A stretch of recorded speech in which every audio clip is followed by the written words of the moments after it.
අයිබෝවන් අපි පහුගිය වීඩියෝ වල කතා කරා මේ ට්‍රම්ප් පුවත් මවනවා ඒ වගේම ඔහු ඉන්න ගමන් බදු පනවනවා ඊට පස්සේ බදු දීරු බදු පැනවීම తాවකාලිකව අත්හිට වෙන අවස්ථා අපි දැක්ක ලංකාව ඇතුළු රටවල් විශාල ප්‍රමාණයකට තීරු බදු පනලා තිබ්බා විශේෂයෙන්ම මේ ආනයනික ඇමරිකාවට ආනයන කරන භාණ්ඩ සම්බන්ධයෙන් එයත් දින 90කට අත්හිටවල තියෙනවා දක්නට ලැබුණා. දැන් මේ සිද්ධියත් එක්ක ඩෙමොක්‍රැටික් පක්ෂයේ ඇඩම් ෂෙෆ් සඳහන් කරනවා ඔහු කැලිෆෝනියාවේ සෙනටර් කෙනෙක්. ඔහු සඳහන් කරනවා මේ මුන්ගේ දැන් බලේ ඉන්න පක්ෂයට විරුද්ධ පක්ෂය ඔවුන් සඳහන් කරනවා මෙම බදු පැනවීමත් සමග ඉන්සයිඩර් ට්‍රේඩින් එකක් වුණාද කියලා. ඒ කියන්නේ ට්‍රම්ප් තමන්ගේ හිතවතුන්ට මේ කොටස් මිලදී ගැනීම සඳහා අවස්ථාවක් ලබා දුන්නද කියලා. ඔහු ලිපියකින් ඉල්ලා හිටිනවා වයිට් හවුස් එකට, ඒ කියන්නේ දවල මන්දිරයට. ඔහු දවල මන්දිරයට ලිපියක් යවමින් සඳහන් කරනවා මේ සම්බන්ධයෙන් ස්වාධීන පරීක්ෂණයක් අවශ්‍යයි කියලා. මොකද හේතුව මොවුන් මුලින්ම ඒ බදු පැනවීම මුලින් උදේ කරලා ඊට පස්සේ ඩොනල්ඩ් ට්‍රම්ප් ඔහුගේ ට්විටර් ගිණුමේ, ඒ කියන්නේ දැන් X කියලා සඳහන් කරන ගිණුමේ සඳහන් කරනවා it's a great time to Twitter ගිණුමේ සඳහන් කරනවා now it's a great time to buy කියලා. දැන් මේ තමයි අවස්ථාව, කොටස් මාකට් එක පල්ලෙහාට බෑලා තියෙන්නේ, දැන් මිලදී ගන්නවා නම් හොඳම අවස්ථාව කියලා සඳහන් කරනවා. ඔහු අහන ප්‍රශ්නේ තමයි මේ කියන්නේ තමන්ගේ හිතවතුන්ටද. එතකොට ඔවුන්ට එකෙන් මුදලක් හොඳ ආදායමක් ලබා ගන්න පුළුවන් නිසා ඔවුන්ගේ හිතවතුන්ටද මේ කියන්නේ කියලා ඔහු ප්‍රශ්න කරනවා. ඒ වගේම ඒ පක්ෂයේ අනිත් දෙකට එකඟ වෙනවා. මේකට හරියට සාක්ෂි නැති වුණාට දැන් පසුව දකින්න වීඩියෝ එකකින් ට්‍රම්ප් ඔහුගේ බොහොම ධනවත් මිතුරන් එකතු කරගෙන කතා කරනවා. ඒ කතා කරන අවස්ථාවේදී ඔහු කියනවා මෙම පුද්ගලයා මිලියන 2.5ක් ඩොලර් මිලියන 2.5ක් හම්බුණා ඉපෙව්වා. ඒ වගේම අනිත් පුද්ගලයා ඩොලර් මිලියන 900ක් ඉපෙව්වා කියලා ඔහු ඒ කතාවේදී සඳහන් කරනවා. එතකොට මොහු ප්‍රශ්න කරන්නේ මේ කොටස් වෙළඳපොළ අර බදු පැනුන අවස්ථාවේදී කොටස් වෙළඳපොළ වැටෙනවා. ඒ වැටෙන අවස්ථාවේදී මොවුන්ට මිලදී ගන්න කියලා ට්‍රම්ප් සඳහන් කරනවා it's a great time to buy කියලා. ඊට පස්සේ බදු පැනවීම ඒ බදු දින 90කට සීමා කරපුවාම ඊටාම ඉක්මනින් අර පහත වැටලා තිබ්බ කොටස් වෙළඳපොළ ඉහළට යනවා. එතකොට ඒ අතරතුර සිදුවන වෙනස්කම ලාභයක් විදියට ඔහුගේ කියන්නේ ගජමිතුරන් කියලා ගජමිතුරන්ට ලැබුණද කියලා තමයි ඔහු ප්‍රශ්න කරන්නේ. මේ සඳහා ස්වාධීන පරීක්ෂණයක් ඉල්ලනවා. දැන් මේ සිද්ධිය සම්බන්ධයෙන් හරියට සාක්ෂි නැහැ. ඒ වුණාට ඔවුන් කියන්නේ මේක අවස්ථාවක්, මේ විදිහේ දෙයක් ඔහු කරා වෙන්න පුළුවන්. තමන්ගේ හිතවතුන්ට, තමන්ගේ පවුලේ අයට, තමන්ගේ මිත්‍රයන්ට උදව් උපකාර කරපු අයට ප්‍රතිඋපකාර වශයෙන් මේ විදිහට අවස්ථාවක් දුන්නා කියලා. මේ සිද්ධිත් එක්ක මේ තව දෙයක් කියන්න තියෙනවා. මේ ඩොනල්ඩ් ට්‍රම්ප් ඔහු මේ බදු පැනවීමත් සමගම ලෝකේ රටවල් විශාල ප්‍රමාණයක් ඔහුට කතා කරලා ඉල්ලීමක් කරලා තියෙනවා. පුළුවන් නම් මේ බදු ටික අයින් කරලා දෙන්න, අයින් කරලා ඉවරලා කොහොම හරි අපිට මේ වෙළඳාම කරගෙන යන්න ඉඩ දෙන්න කියලා. එක්ක බදු වල අපි ඕනම උදව්වක් කරන්නම්, අපි ඔබ කියන විදිහට උදව් කරන්නම් කියලා ඔවුන් කියලා තියෙනවා කියලා තමයි ඩොනල්ඩ් ට්‍රම්ප් සඳහන් කරන්නේ. වැඩේ කියන්නේ මොහු ඒ කතා කරන විදිය ඇත්ත වශයෙන්ම ජනාධිපති කෙනෙකුට සුදුසු දෙයක් නෙමෙයි. මොහු සඳහන් කරනවා ඩොනල්ඩ් ට්‍රම්ප් ඔහුගේ සාකච්ඡාවේදී කියනවා these countries are calling us up, kissing my ass. They are dying to make a deal. Please, sir, make a deal. I'll do anything, sir. Because I'm telling you, these countries are calling us up. අශීලාචාර එක අශිෂ්ට භාෂාවකින් තමයි ඔහු කතා කරන්නේ. ඔහු කියනවා මොවුන් මේ ඊටාම මේගොල්ලෝ කතා කරලා අනේ අපිට උදව් කරන්න කියලා මේ තමන් ඉදිරියේ තමන් ඉදිරියේ හඬා වැටුණා කියලා වගේ දෙයක් කියනවා. ඔහු කියන භාවිතය කරන වචනේ අපිට මෙහෙම මාධ්‍ය සඳහන් කරන සුදුසු දෙයක් නෙමෙයි. හැබැයි ඇමරිකා ජනාධිපති නම් ප්‍රසිද්ධ මාධ්‍ය ඒක වචනේ කිව්වා. ඇත්ත වශයෙන්ම තමන්ට බලය තියෙද්දී මිනිස්සු හැම කෙනාම ඊටාම ඉහලින් තමන් ගැන හිතාගෙන ඉන්නවා. තමන්ට අපි කියන්නේ මහාන් තත්ත්වකම කියලා මහාන් තත්ත්වකමක් තියෙනවා. එතකොට අර කවුරු හරි කෙනෙක් තමන්ට වඩා බලය අඩු කෙනෙක් දැක්කහම ඒ මිනිස්යාට කතා කරන විදිය හරි ඒ මිනිසයා ගැන කතා කරන විදිය හරි ඒ මිනිස්යාව සලකන විදිය සමහර අය ඊටාම පහත් විදිහට තමයි මිනිසුන්ට සලකන්නේ. ඉතින් මේ ඩොනල්ඩ් ට්‍රම්ප්වත් මං හිතන්නේ ඔහුට ඊටාම විශාල බලයක් තියෙන නිසා ඔහු රටක ඇමරිකාවේ ජනාධිපති නිසා මේ පොඩි රටවල් ඉල්ලන ඉල්ලීම් ඔහුට පේනවා ඇත්තේ ඔහු ඒ කියපු වචනේ විදිහට තමයි. හැබැයි ඉතින් අපි දන්නේ නැහැ සමහර කාලවල මිනිසුන්ට බලය තියෙනවා. අපි නම් දන්නවනේ පෙරපිනක් තියෙනවා නම් බලය තියෙනවා. ඒ පින නැති වුනහම ඒ බලය නැති වෙනවා කියලා. ඉතින් මේ සමහර කාලවල මිනිසුන්ට බලය තිබ්බට තව කාලයක් වෙන්න පුළුවන් ඒ බලය නැති වෙලා යන. ඒක ගැන බලය තියෙන වෙලාවේ මිනිසුන්ට හිතෙන්නේ නැතුව ඇති. ඉතින් මේ වගේ ඊටාම පහත් වචනෙන් තමයි ඒ ඉල්ලීම් කරන රාජ්‍යයන් ගැන ඔහු සඳහන් කරේ. ඒක ඇත්තටම මං හිතන්නේ ඉතිහාසයේ ජනාධිපති කෙනෙක් කරපු ඊටාම පහත් භාවිතා කරපු ඊටාම පහත් වාග්මාලාවක් විදිහට තමයි මට නම් පේන්නේ. මට නම් හිතෙන්නේ. කෙසේ වෙතත් මේ අවස්ථාවේදී චීන ජනාධිපතිවරයා ගැන මොහු සඳහන් කරනවා. දැන් චීනය 125ක බදු ගහලා තියෙනවා. බදු තීරු බදු ගහලා තියෙනවා ඇමරිකාවෙන් එන භාණ්ඩ වලට. ඇමරිකාව 145කට ඒක වැඩි කරලා තියෙනවා. ඔහු සඳහන් කරනවා තව දෙයක් මේ විදිහට බදු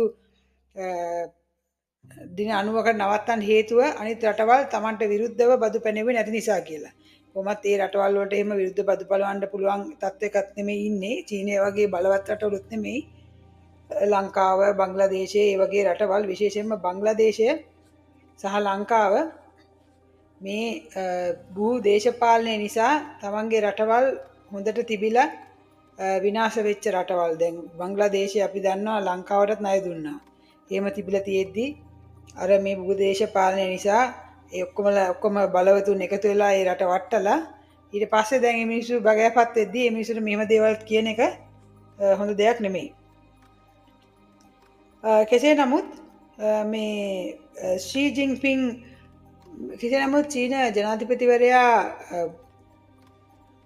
ඔහු සඳහන් කරන්නේ ඩොනල්ඩ් ට්‍රම්ප් සඳහන් කරන්නේ චීන ජනාධිපතිවරයාට ඩීල් එකක් දාන්න උවමනාවක් තියෙනවා. ගිවිසුමකට ලැබෙන්න මේක ප්‍රශ්න විසඳ ගන්න. ඒවට ඔහු ආඩම්බර මිනිස්සු ඒ නිසා එකපාරටම යටත් වෙන්නේ නැති බව තමයි ඔහු නම් සඳහන් කරන්නේ. හැබැයි චීන ජනාධිපතිවරයා අනිත් පැත්තට කියනවා මේ අපි එකකටවත් අපි කාටවත් බය නැහැ. හැබැයි ට්‍රේඩ් වෝ එකකින් දින්න කෙනෙකුත් නැහැ. මේ වෙනද යුද්ධයකදී දිනන මිනිහෙකුත් නැහැ. හැබැයි අපි මේ එකකටවත් බයත් නැහැ. ඒක නිසා අපි මේ විදිහට ප්‍රතිප්‍රහාර එල්ල කරනවා කියලා. ඊට අමතරව චීන ජනාධිපතිවරයා ස්පාඤ්ඤ අගමැති සමග දැන් කතා බහ කරනවා. ඔහුට ආරාධනා කරලා ඒ වගේම එංගලන්තෙත් මිලිටරි ප්‍රධානිය ගිහිල්ලා චීනයේ අවුරුදු 10කට පස්සේ චීනයේ සංචාරක නිරත වෙනවා. ඊට අමතරව චීනය බංග්ලාදේශය වගේම පාකිස්තානයත් එක්කත් සමීප සම්බන්ධතා පවත්වනවා. විශේෂයෙන්ම බංග්ලාදේශයේ මිලිටරි බේස් එකක් හදන්න ගුවන් හමුදා මූලස්ථානයක් හදන්න පාකිස්තානය සහ චීනය මුදල් වේදම් කරනවා. ඒ වගේම පාකිස්තානය උප කොන්ත්‍රාත් කරු වශයෙන් ඒකට සහභාගී වෙනවා. හමුදා මූලස්ථානය බංග්ලාදේශය විසින් චීනයේ සහයෝගය ඇතිව හදන්න මොහොමඩ් යුනිස් කියන උපදේශකවරයා ඒ කියන්නේ බංග්ලාදේශ උපදේශකවරයා සම්බන්ධ වෙලා චීනයත් සමග මේ සාකච්ඡා ආරම්භ කරලා තියෙනවා.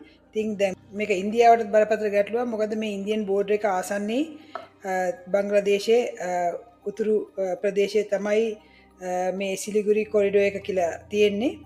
ඉන්දියාවේ එක කොටසක් ඉන්දියාව සහ ඉන්දියාවේ උතුරු ප්‍රදේශයක් සම්බන්ධ වෙන තැනක තියෙන බිම් කොටසක්. මේ ස්ථානයට ආසන්නේ මෙම ස්ථානයට ආසන්නේ මෙවැනි ගුවන් හමුදා මුලස්ථානයක් සෑදීම විශේෂයෙන්ම චීනය සහ පාකිස්තානය සම්බන්ධ වෙලා ඒක ඉන්දියාවට ආරක්ෂාවට වෙන තර්ජනයක් විදිහට තමයි ඉන්දියන් මාධ්‍ය නම් සඳහන් කරන්නේ.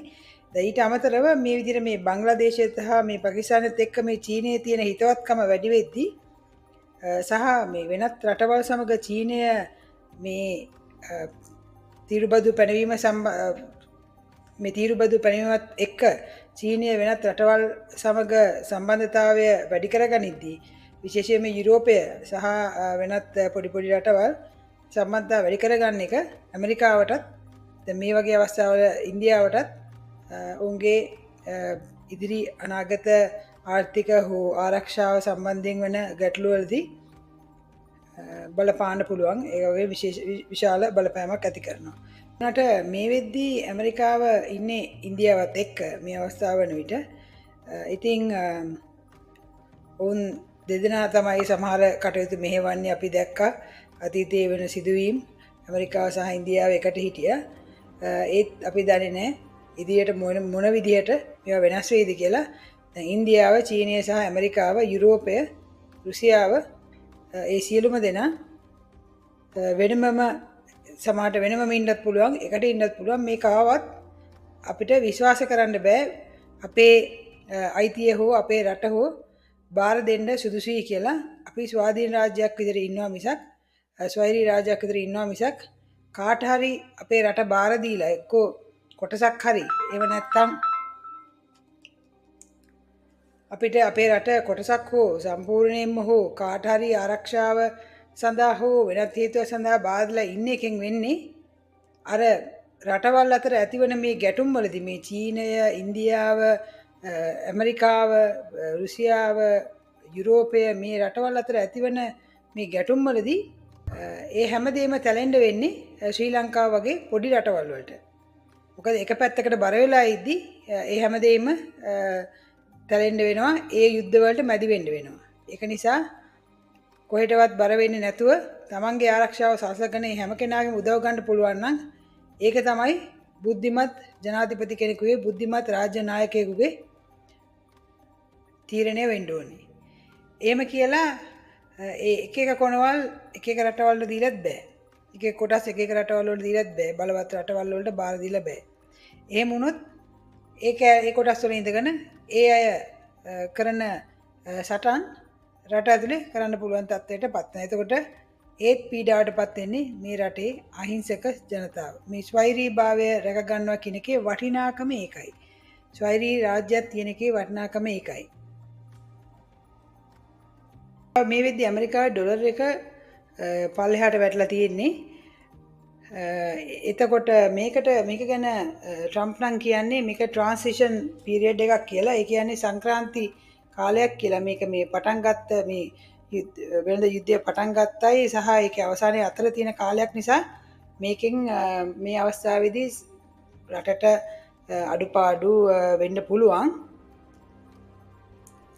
ඔය කියන්නේ මේ ට්‍රාන්සිෂන් පීරියඩ් එක හින්දා මේ සංක්‍රාන්ති කාලයක් හින්දා මේක යුද්ධය පටන් ගත්ත දවසේ කාලේ ඉඳලා ඒ අන්තිම වෙනකන් ඒ අතරතුර කාලය තුල ඇමරිකාවේ ජනතාවට හෝ ඇමරිකාවට මේක නරක විදියට බලපාන්න පුළුවන්. හැබැයි මේක ඉවර වුණාම බොහොම ලස්සන රටක් හැදේ කියලා තමයි ඕනනම් කියන්නේ. ලස්සන රටක් හැදේ කියලා හුඟක් අය කියනවා වගේ ඕත් කියනවා.